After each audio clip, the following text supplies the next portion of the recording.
Yo, what's up, y'all? Here with a slightly updated deck profile for Icejade Atlanteans. I played this deck for two locals. I made minor changes between each one, and I'll kind of glance over those as I go over the deck list. The deck did really well. First locals, 4 rounds. I went X1. I lost in the last round to Snake Eye, and that was really just due to me being a bad pilot. And then I played locals today, 5 rounds, and I got second again. And my only loss was to Snake Eye. And you'll see my matchups on the tubes. The only match you won't see is my round 5 for the day. My camera died. It was against Saber Dragons, and it went fine. I 2-0'd. But yeah, so we'll just go over the list real quick and just thoughts I have on it as I go over it. Right now it's 42. For my first locals, I played 40. Really, that was just a change to the non-engine. But yeah, let's hop into it. So starters, 3 Diva, 3 Prince, and 1 for 1. Obviously all these cards carry. All these cards are amazing. 1 for 1 is like 1 for 1 / like Tremor with a Prince is like your best combo line, like your best like starting play. 3 Prince felt necessary because you're using it as a starter and extender. And yeah, Diva's Diva, best summon in the deck. And the only card you want to use in your normal. And this deck does a really good job at making your only normal Diva, which I like, versus like Mermaid Atlantean. Next, for our Atlantean targets, we only play 3 Dragoons. We don't play infantry. Well, I side infantry for generic spot removal. But yeah, I really only feel like the 3 Dragoons is necessary. You're really just trying to search, and infantry is a brick. It's not like an engine. It's like a true engine piece, so I really don't want to main it. And yeah, 3 Dragoons. And then see, for some of our Sea Serpent targets, we play 3 Minstrel because it basically works as a cross out in our deck. So we don't have to main cross out because we play something like this. And yeah, Minstrel is crazy, being able to snipe the hand before you start playing. Even going second, just having a way to trigger Dragoons and look at your opponent's hand, snipe a hand trap. It can also bait interruptions. I've had people negate my actual hand look, and then they'll lose their negate for my Dragoons. And yeah, it's not bad. And it's also good follow up summon off of the Diva to recycle cards. And next, for our other Sea Serpent targets, we have 3 here. Moulin, for the hand rip. Lapis for the extender. And then we just duo for the main combo line with Diva. This card's actually pretty awesome. Just really relevant that you can banish it from your graveyard to give your monsters random attack boost that comes up. Also, it's a great summon off of the Diva, especially if you're able to recycle it and summon it again. That's cool. But yeah, honestly, a solid addition to the deck, and that's with the Donna combo. Next, we play our Icejades. So we played 3 Ran. I played 3 Tremora, 1 Acti, and 1 Arginine. So real quickly, 3 Ran, mandatory. Your best extender starter in the deck. Gets all your plays going with Dragoons, and just being able to put bodies on board, even like in like a simplified game state, like versus like a Little Knight is super strong, and just being able to like threaten level 10 Synchro right out the gate is really cool. Next, I played 3 Tremora. I think my original profile showed 1. I definitely went to 3, and I'm actually I think I'll be cutting. I think after so my first locals, I felt like 3 Tremora was awesome because basically like the best combo you can open is like either 1 for 1 in a monster or like Tremora Prince because you summon the Prince before you do anything else, and so if you have the Diva in hand, you can hold it, and actually if you have Diva in hand, then you can go Moulin hand loop before you even normal summon. And yeah, so just being able to put a Prince on board before you normal is just really strong, and and then also the floating effect off Tremor is really relevant too. But I think off of today, based on the list I played today, which I think I liked, playing at 42 with more hand traps. I think that kind of made me feel like I want to actually cut this down to 2 because you're opening less hands full of waters. So I think if you want to go higher on the hand traps, you need to cut down on the Tremor because it becomes a brick. And it's still searchable off of Cradle and Manifestation. I guess not really Manifestation summons from deck. But yes, being able to search off Cradle is still relevant, so it doesn't need to be at 3. So I think with the list I have right now, I will be cutting it down to 2. Definitely doesn't feel bad. It's just I did open a few hands where I was bricking on all these cards without other playable cards. Next we play one Act T. This card almost feels like a win more. Really, it's just you need another name so you can consistently have card research off a cradle, and then it just acts as an additional extender, being able to further your plays. Like whether you're discarding Dragoons just to draw and then summon Lapis, or discarding a Prince to go like a Bahamut Toad play. It's really strong. Plus it has the graveyard effect like Tremora, special back, and that's definitely relevant. And then on Arginine, I can't remember if I showed my first profile showed 1 or 2. I went up to 2 for my first locals I played with this deck because I wanted to have more starters in line, but it never came up, and so today I played 1. And I never noticed needing the second. The first one, playing it at 1 felt just fine. You're really just trying to summon it off of the manifestation, and then once you get it on field and you have like Tremora or Acti, it's really easy to just kind of like recur this card every single turn. And yeah, I mean your opponent can deal with it, like banish it from the graveyard or like get rid of it like Little Knight. But I mean this card's not going to be their first target, so I don't know why they would do that. But yeah, and simplified game state. It's not bad at 2. It's simplified game state.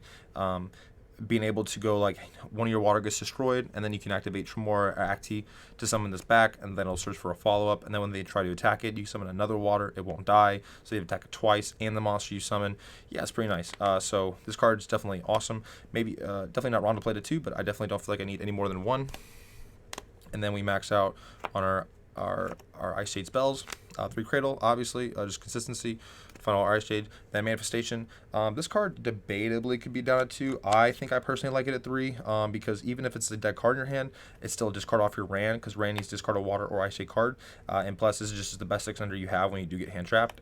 And I also noticed today that I needed the 3 manifestations for a grind game versus Voiceless Voice, where I was constantly searching with the Arginine. You want to have multiples of these so you can, constantly provide pressure and summon from deck. It does suck that I do notice that the graveyard effect for this thing, where if an Icejade monster leaves the field except by card destruction, you can banish this card and the target monster controls banish it.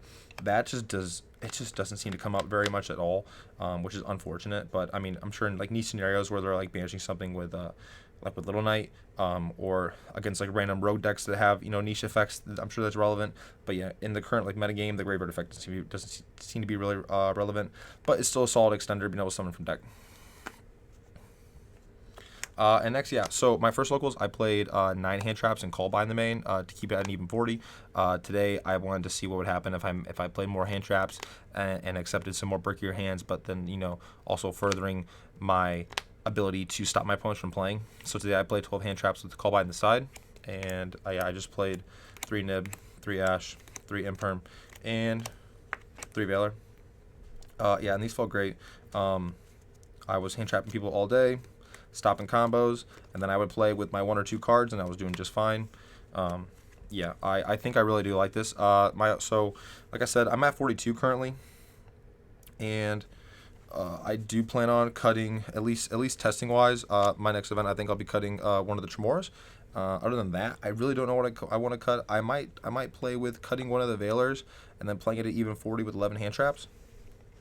But yeah, that's about the main deck, and it felt really good. It plays smooth, and this deck grinds really well. Just because of like the Tremor and Acne effect, being able to like use all your water monsters as a way to trigger floating effects. Once you get your Arginine in cycle, it feels really good. Onto the extra deck. Played a Atlantis, 2 Coral Enemies, 1 IP, Little Knight, and Link Hero for the links. My first locals, I was playing Miss Starboy, but I cut it for this event for a Typhon in the main. I could say that I wouldn't say I really missed the Starboy. One thing I can say is that the second Coral Enemy hasn't come up one time yet, and I played nine matches with this deck. I'm sure eventually it will come up, but yeah, currently I haven't felt an actual need for the second enemy. But yeah, the Atlantis as well. It's very situational, like when it's good or not. It doesn't feel very good into fire, but today I did play it into voiceless, and that felt pretty well. I felt like it did a pretty good thing, and just being able to have a very simple, a simple line into being able to just waterlock for a banish feels nice. I do miss them with Starboy because I like that you can summon them Starboy off of an enemy, having a link 2 with link 2 just to go into the Atlantis. So maybe one of the enemies get cuts for Miss Starboy. But yeah, that was it for the Water Links, and then you play IP for the combo. Little Knight because it's Little Knight, and then Link Rebo for the water manipulation for Mulan. If you open Diva, then you need this card to be able to handle your opponent for 5 before normal summoning. Also, you use this with you want to send your Prince off. And then you can use any monster in like Link Rebo to make a Little Knight that can banish on summon. So Little Knight, the Link Rebo definitely feels good. So the only card I'm really considering cutting here is the second enemy. Next for the Xyz, played Typhon, Bahamut, and Toad. Bahamut and Toad, for the Acti combo. If you're not playing Acti, you don't need to play these two, but they do feel good in that sense. And then into Typhon, I just wanted to try out a card. Since I knew I would be having more Break Your Hands with more hand traps in the deck, I wanted to have a monster that I could just get a free big body on board for like simplified game states. And Typhon's a card to play. It never actually came up today. I didn't play it for my first locals. I played it in the side. No, I actually didn't play it at all. But yeah, for today, I didn't actually make it once yet. But I almost did if I would have got Hand Trap versus Rescue Ace. So this card comes up every once in a while, but maybe it's like when you need it, you need it. But this card is definitely a flex spot and definitely cuttable, just like the second enemy. Then for Synchros, for my 10s, play 1 Baron, Gamir, and Chinning. These felt fine. I never felt like I needed any others. I thought I needed more Gamirs. I don't. The Chinning comes up. You wanna summon Chinning on your M board, like your turn 1 M board, if you have like IP setup, or even just Little Knight. Especially if you don't have like Tremora or Acti Engrave to continue the floating, Chinning just feels like the better option because it pairs well with your Little Knight, and it's a little bit more threatening than Gamir. But yeah, you definitely want the 2, and then Baron just for Baron. For 8s, played Dragai and XL. XL, you need it for the combo. And like just real quick, same with Donna. These cards pair together. Donna feels insane. Donna's crazy. I mean, you don't even care that you give your opponent back a card. This card it goes off. You summon it back off an enemy, and then you can continue to combo. Yeah, Donna's mommy, dude. And then Dragai real quick. Dragite's weird. It comes up sometimes, and it feels a little situational. And it's another flex spot that you could potentially cut. It's probably the best water level 8 just because it has a negate, and if you play the nibs, you can use the bounce effect for it. And I also like that you could also pair it with like that's any level 8, but you could like pair it with like a diva. But yeah, I mean Dragai is fine. There's probably just not a better slot here. But it does feel somewhat situational. And just so the other cards I've actually noticed that I've considered at all during any of these games was like I said, the Mastar Boy, because the floating is nice, the attack damage boost is nice, and just being able to use link off an enemy into something rather than just lingering on the board, which is also fine, like I said, because you have Acti and Tremora set up engrave, then enemy will at least like recur you into a card. But I do miss Mastar Boy. I like it as a flex spot, and I like what it does in simplified game states. And then White Aura Whale is the other level 8 option I was looking at in lieu of like Dragai. I was also thinking of like cutting Zealantis for this. I just figured the Zealantis is a little bit stronger like versus Voiceless, which this also is good against Voiceless. And so I really just need to test it. I just need to play it. I think I will for my next locals. But yeah, this card is good in theory, especially because if you on summon, you destroy all the monsters in the field.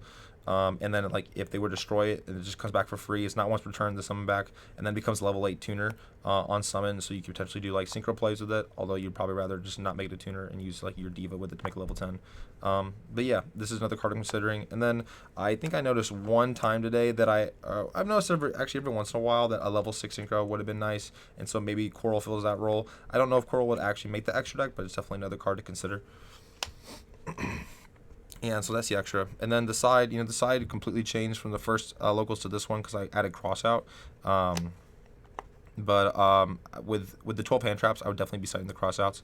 And so with that in mind, I'm playing the 1 shifter just as cross out target, 2 Bell to cover Voiceless and Fire, because when they go Flamberge effect to engrave to summon back 2 fires, you can use the Bell to stop that. You can also use Bell to stop Princess.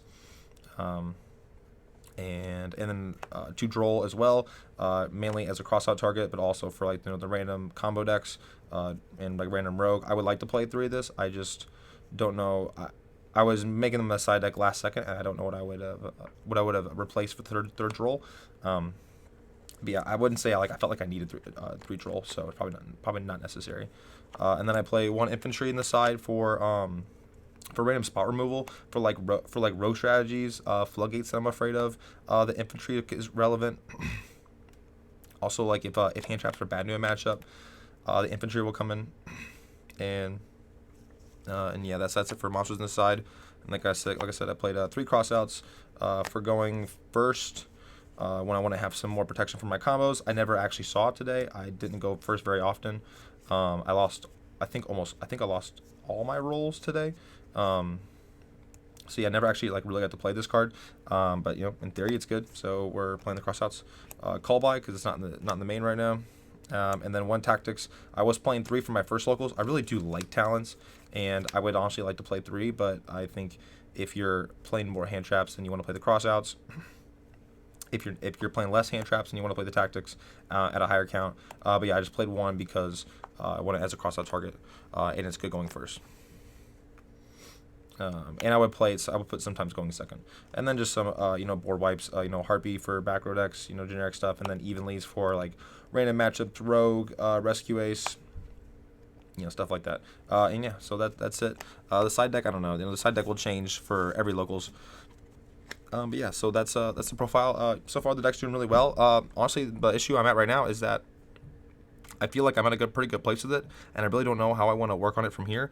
Maybe it's just me needing to get better at the deck, and just get more reps in. But currently, I don't really know where the deck needs or can be improved upon. Right now, I feel like I'm in a pretty happy spot with it. I'm not really seeing any issues with it. I just need to spend more time with it. But yeah, so this is currently what the list is at, and it'll probably stay something like this for the foreseeable future. All right, yeah. That's it. Let me know your thoughts, and yeah, thanks so much. Peace.